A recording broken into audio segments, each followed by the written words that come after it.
Hey, health junkies! It's time for the Health Fix. Join your host, Dr. Janine Krause, as she gives you a dose of what you need to know and do right now to take control of your health from the inside out, to rebel against aging, look damn good, fight stress, and laugh every day. Hey health junkies, welcome to another episode of The Health Fix. I'm your host, Dr. Janine Krause, and today I'm going to talk about how having a leaky gut affects your mood and the psychobiotics that you can take or feed to help communication between your gut and your brain. So let's dive in. Now, most of us know about the benefits of taking probiotics for gut function, but it's not as well established in terms of the benefits of good bacteria for our mood. Now, there are certain probiotic strains or beneficial bacteria strains that have been found to regulate cortisol levels, to boost our dopamine and serotonin production. It's quite cool. In fact, a lot of the beneficial bacteria that has been researched has been found to help to reduce our inflammation response to cortisol. Cortisol, being our stress hormone, when it irritates our body, it causes inflammatory cytokines. So these are proteins that cause irritation in the body. It causes an upregulation of them, and it separates apart the cells of our digestive system lining. And what ends up happening, of course, is we get leaky gut from that and get molecules coming across the bloodstream or coming across from the digestive system into the bloodstream, and now the immune system has to go on attack. But the cool thing here is that there are beneficial bacteria that can stop that reaction from happening. So if you have high levels of stress, you're going to have high levels of cortisol, and those high levels of cortisol are going to naturally try to get your cells of your gut to separate apart. The beneficial bacteria prevent that by lowering the amount of inflammatory cytokines, and in response work on producing anti-inflammatory cytokines to keep that lining together. So one of the main reasons that I highly recommend probiotics to anybody and everybody out there is because, let's face it, we live in an environment that's fast-paced. We're all stressed to a certain point. Absolutely key to have those good bacteria. So you might be wondering, what are these beneficial bacteria strains? So what types? So Lactobacillus casei, in particular, Lactobacillus plantarum, helveticus, and rhamnosus. These guys are the most researched in terms of their effects on reducing cortisol and the effects of stress. Also, they've been found to reduce irritability, anxiety, and depression. And today I'm going to go into how these guys work and what happens on the digestive system lining when we get these good bacteria working in full effect to help our mood. So these bugs, these beneficial bacteria, they are going to secrete metabolites. And the metabolites are from fermentation of indigestible fibers. So these are fibers that we can't digest, mostly coming from plant material. And so these little bugs, they get in those fibers and they gobble them up just like Pac-Man, yum, yum, yum. And then they ferment these fibers. And so these metabolites are much like cell poop, if you want to think of it that way, or a cell sweat. And what they're doing is they're allowing these molecules and metabolites to help with either the creation of a neurochemical, or they actually do produce a neurochemical. So for example, one of our neurochemicals, otherwise known as a neurotransmitter, in the brain is GABA, G-A-B-A. And GABA has a sedative, relaxing effect on us. And we have bacteria that can produce GABA and allow us to relax. So that's pretty cool. I love that idea. Now, is it foolproof? Does it happen every single time that someone makes sure that they have been taking probiotics? No. And there's a lot of controversy out there about, do probiotics have any effect on our body whatsoever?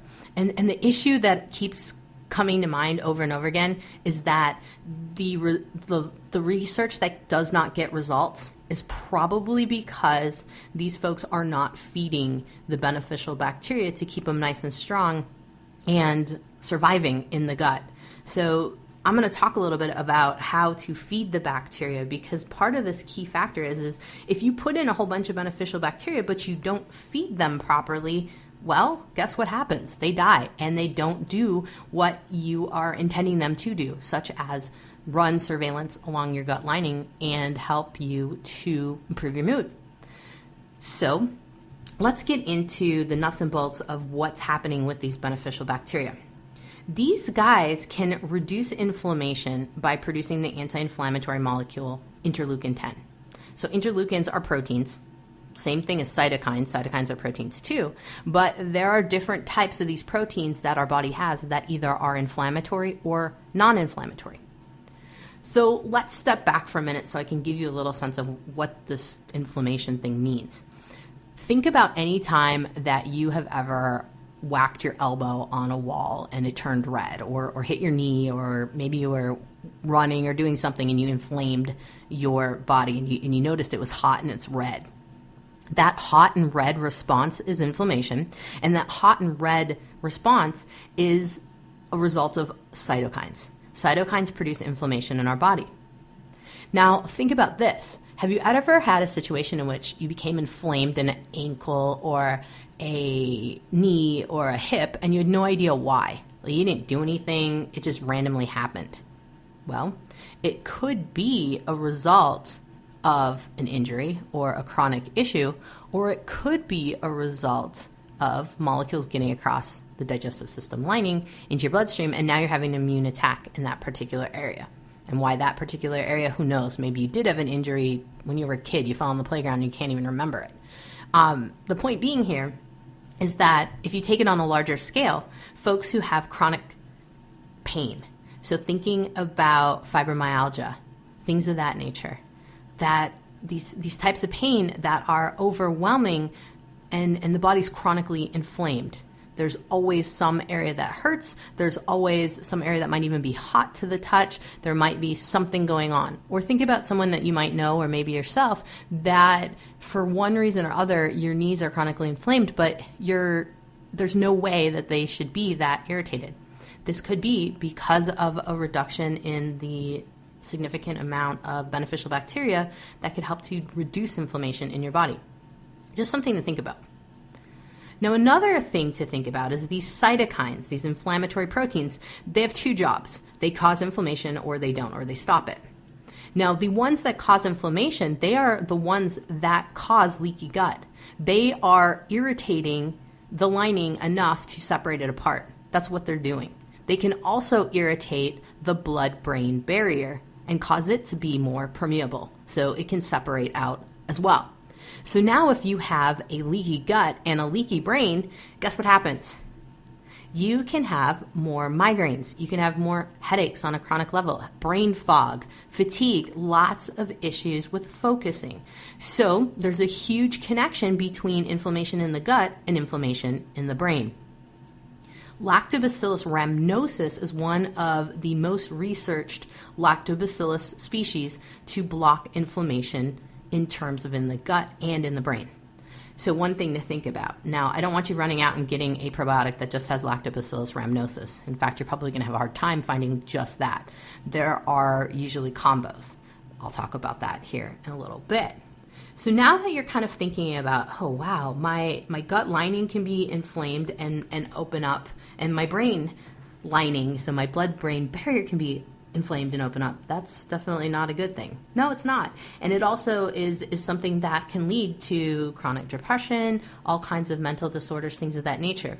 I have had patients in my practice who have been diagnosed as being bipolar, and when we worked on fixing their gut, a lot of their symptoms went away. Very interesting concept. I also have a lot of patients in my practice who were anxious or depressed, and we worked on their digestive system and got things put back together, and guess what? That all resolved. So those are very interesting connections there. Now, if we look at another type of bacteria known as Bifidobacterium, this guy has been found to also be involved in the release of dopamine, also GABA and serotonin. And it's really interesting in this concept that this particular species can also release the same types of neurochemicals that the lactobacillus species can also do. So we've got a lot of points for these beneficial bacteria and their job and how they take our indigestible fibers and turn it into good neurochemical goodness for us. It's pretty awesome. All right, so one of the big things that was a hot topic in research pretty much between 2013 and currently is the effect of the good bacteria on the hypothalamic pituitary adrenal axis. What the heck is that? So it's known as the HPA axis, and this is a communication between your brain, a small little gland called the pituitary gland, which is in charge of a lot of processes in your body, and your adrenal glands, your fight or flight glands. And I call them the fight or flight glands, but they also are in charge of your blood sugar, they're in charge of hormones, they're in charge of electrolytes. They are a big deal. And if we have some deranged communication between brain and glands, we get inflammation in the body. And in particular, we get stress. The hypothalamic pituitary adrenal axis really becomes deranged the more stressed we are. And the cool component here is that the lactobacillus group, I had mentioned Lactobacillus casei, these guys can work to help to regulate this communication between the adrenals, the brain, and the gland in the brain known as the pituitary. Now, how the heck does that happen if none of these particular things are in the gut at all? Well, it has to do with the regulation of how much cortisol is produced. And these guys, the Lactobacillus casei, can shut down excess cortisol production. And by shutting down excess cortisol production, we have less stress. We also have less damage to the digestive system lining, as I mentioned before, because cortisol can break apart that digestive system lining. So my whole point in mentioning that was that the effect of these gut bugs spans way beyond just being in the gut. It affects the brain in terms of hypothalamic and pituitary communication with your adrenals that sit on top of your kidneys. That's so crazy and cool all at the same time. Now, the other big thing here is that these psychobiotics, the beneficial bacteria that affect our mood and regulate stress, they also have been found to reduce something called C-reactive protein. C-reactive protein is a marker that indicates the amount of inflammation in the body. And in particular, it's directly linked to cardiac risk. It can also indicate, with the cardiac risk, it can also indicate how likely are you to have a heart attack. So that's kind of crazy in that our gut bugs can also reduce inflammation enough for us to reduce heart risk and cardiac event risk. So huge component there. It's also been found that these psychobiotics can reduce insulin levels. And so if anyone has insulin resistance, meaning that the body produces a little insulin, but it's not enough to grab the glucose molecules and put them into cells for energy, that's a incredible thing here that these bacteria can help with our ability to metabolize glucose and not allow blood sugar to get too high. Another cool thing is that these beneficial bacteria have been found to increase glutathione. And glutathione is our body's natural antioxidant. It's kind of our master antioxidant. It is like the primo of the primo antioxidants, so way beyond vitamin A and C and E. Glutathione is our body's natural way to clean itself up. We use it to clear out all of the byproducts of cellular metabolism. It's huge. And so if the beneficial bacteria can help us to boost the amounts of glutathione, that helps us to be able to clean up cellular processes, all the byproducts of cellular processes that happen every single day. And we do need that cleanup. That's natural detox. We need that. And depending on how crappy you're eating and how much stressed you are and what other environmental exposures you might have, that you need more glutathione. You have a higher need for it. So if your good bacteria can help you to produce glutathione, my goodness, that is huge. All right, so moving along. If you're wondering a little bit like me, I'm kind of a geek. I like to know the different species that help with certain production of our neurochemicals or neurohormones. In particular, Lactobacillus plantarum helps to boost serotonin and dopamine. And the There's an article in Brain Research from 2015 and Behavioral Brain Research in 2016 supporting that. And Lactobacillus plantarum also helps to reduce cortisol. So another bonus there in terms of stress management. Another article in Psychoneuroendocrinology talks about Lactobacillus helveticus and how it works on depression and anxiety associated with chronic stress. That's huge, huge stuff there.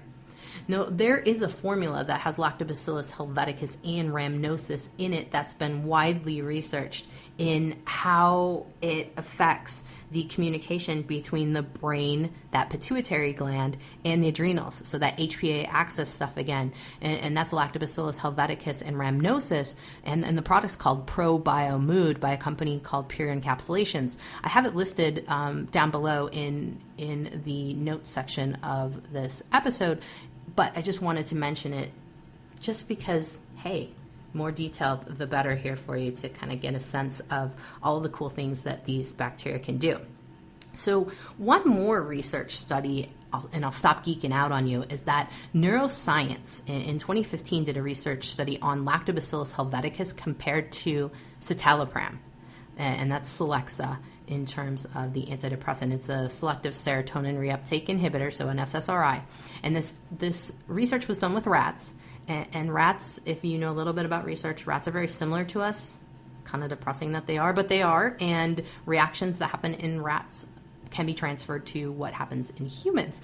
And in this case with Lactobacillus helveticus, it outperformed Celexa in reducing anxiety, depression, and helped with improving cognitive function, so focus. And that's huge. That is incredible. Speaking of cognitive function, one of my thoughts is that as people age, as we get older, we tend to have more brain fog. And I almost am convinced that it's due to the lack of the proper beneficial bacteria on the gut lining. Because one of the big things that happens is that as we age, our gut gets more inflamed because we expose ourselves to more things that damage it, as I've spoken about in previous episodes. And in this case, what ends up happening then is that those beneficial bacteria can't survive. Lactobacillus and Bifidobacterium are sensitive.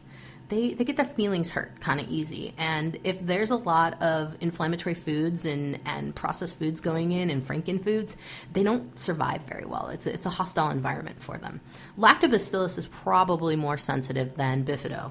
In the scheme of things, because when I look at stool testing results, and this is where I get my information from, is that I see consistently anyone who has a really inflamed digestive system lining, their lactobacillus levels are like nil every single time. And this is over my last 10 years of practice. I've seen this, and this is consistent. And just putting two and two together here, lactobacillus is very, very sensitive. And so the biggest thing is to maintain it and keep it healthy. And I'm going to talk about that here in a second as to how to do that. So let's jump into what types of psychobiotics are best. I just love saying that word, sorry. Okay, so ProBioMood, that's the one I just mentioned. This is the one that's been most researched with Lactobacillus helveticus and Bifidobacterium. It is Bifidobacterium longum. Based off of research, this formula is based off of research by British Journal of Nutrition back in 2011. And I've used this product, ProBioMood, in my office for some time, and I found it to be beneficial. The key component here is that it's a small dosage of beneficial bacteria. It's only about 3 billion organisms. So the concept here is that it's targeted. It's very, very targeted type of protocol. And oftentimes I will use this as a protocol in addition to other bacteria and put these in at separate times. So I will use this maybe before bed and use a different probiotic midday. And that's one way I've done it. I've also started people out on just this particular beneficial bacteria to help with the mood and just get things off started. Now there's another product. There's actually 2 more products out there on the market. Garden of Life doctor formulated probiotics mood is a good one. It's 50 billion, so it pretty much takes all of the beneficial bacteria and then adds in the 2 researched ones I just mentioned and throws them all in one. Sometimes 50 billion organisms can be overkill. Oftentimes it's too confusing to the gut as to what it's supposed to do. And that's why I like the smaller strains of bacteria. You give the body a smaller strain of the bacteria and you allow for those particular families to set up their neighborhoods, their barrios, they get everything going, they get their system down. Then you can add in new friends, so you can add in new neighbors versus putting all the neighbors in at once. So just something to keep in mind in terms of adding in beneficial bacteria. The other biggie is that the Probiotics Mood formula by Garden of Light has ashwagandha in it, and a lot of folks react to ashwagandha. It is a nightshade, and so if you have any issues with nightshades, I wouldn't do that product. I would switch to the ProBioMood, or I have my own beneficial bacteria called Good Bugs. They are 5 billion organisms. They do have the lactobacillus in it and the bifido, and they're at small dosages. I do not have the helveticus. I have longum in there, and it's a good formula to just start and get things going in terms of ramping up to perhaps adding more neighborhoods and families with different species. So ultimately with the Psychobiotics, my thought process is to slowly add in probiotics in terms of families, get the families started, give one bottle or one round, which would be a 30-day supply of something, then switch to another type of bacteria. The more that you can rotate your bacteria, the better, because you're going to allow for different families of bacteria to set up shop and start working. All right, so those are the types. Now, how do you feed these guys? And this is quite possibly the most important concept. So if you've ignored everything else I've said up to this point, pay attention. Hello, if you're multitasking, pay attention. How to feed your probiotics. Hello, hello. Okay, so these guys, they need their fiber, and they need their fiber that we can't digest. And usually we use fructans or something called oligosaccharides. What these are sugar molecules. And these sugar molecules we necessarily can't break down, but the good bugs can. And one of the most researched types of beneficial bacteria food, so prebiotics, is something called GOS, galacto-oligosaccharide.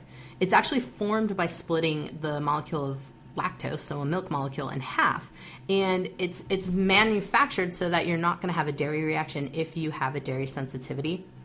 The caveat being said that almost as if you tell someone it comes from dairy, there might be a reaction just because that brain communication thing there. But that being said, I've used it in folks who have been sensitive to dairy, and it's fine. I use the company Claire Labs GalactoImmune, and I take a scoop of that powder and put it into food or water. I do not use the capsules because I don't believe that capsules open up soon enough for the body to take full effect from the indigestible fibers. Plus, powder mimics what we would eat. We don't usually eat capsules. Hopefully you're not eating just capsules. Powder, much easier. And so there's that with the galacto-oligosaccharide. The other thing that I use is a prebiotic in the form of whole foods. So I'll use a quarter of an apple because apple pectin is really great in terms of an indigestible fiber for beneficial bacteria. I'll use a greens powder. I have a greens powder called Balanced Greens by Doc J. Krause. That's my brand. It's lemon lime flavor. I make a little drink out of it and sip on it, and that's what I use for my prebiotic, so food for my bacteria. You can also boil up some fingerling potatoes, 6 to 8 minutes, stop the boil, put them in an ice bath, so cool them all the way down, so you're going to stop the cooking process, and now you've got some indigestible fiber, and you can eat one of those little fingerling potatoes with your probiotic. A quarter of a plantain sauteed also, or cooked, baked, however, will also be good beneficial bacteria food. And so keeping in mind that you don't have to take a supplement, you can also use foods. I don't use many of just straight fructans in terms of chicory root or things of that nature because I noticed that too many folks have reactions to root powders, unfortunately, because they might have too many non-beneficial bacteria in their gut. So I tend to switch to using these other sources as food for my beneficial bacteria. And the way to feed your beneficial bacteria is to not take your probiotics with a meal. If you take it with a meal, you've got a ton of food going in there, you've got a ton of digestive enzymes, all kinds of stuff that could damage potentially quite a bit of the load of good bacteria that you're putting in. And so to give them the best chance for survival, you want to make sure you're taking them with a snack, something small. Oftentimes I'll have people do this as their after dinner snack, their dessert per se, and that way now there's not a ton of food going in on the back end after that beneficial bacteria.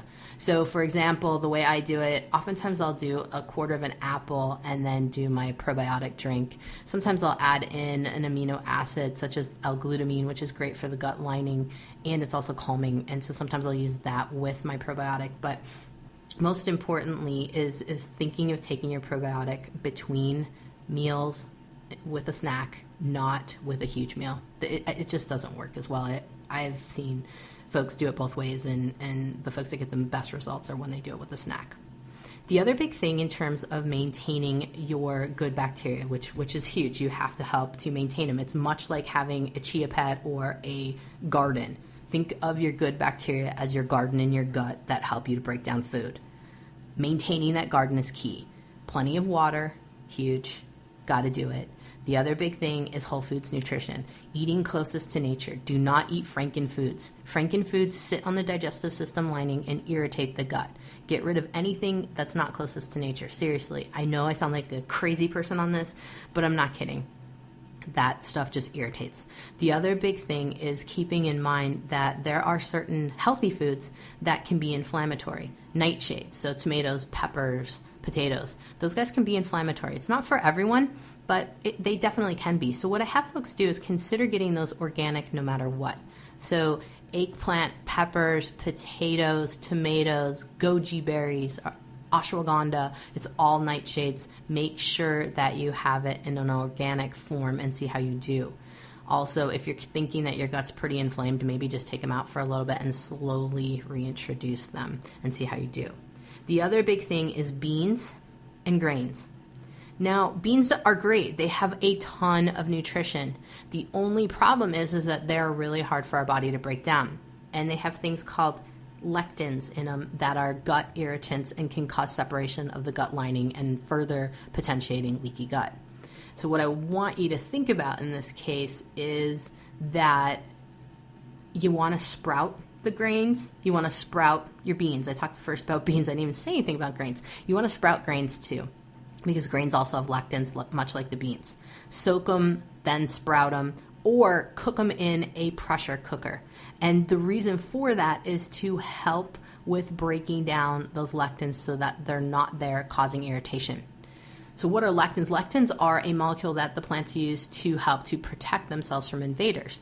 And we're invaders because we're eating them, and we're going to get the same type of reaction, and they stimulate an autoimmune reaction on us, on our gut lining, and they're going to bring a bunch of those proteins. Remember those proteins I mentioned called cytokines that are inflammatory, that cause damage? You don't want those. So in this case, you do not want to be provoking the inflammatory cytokines.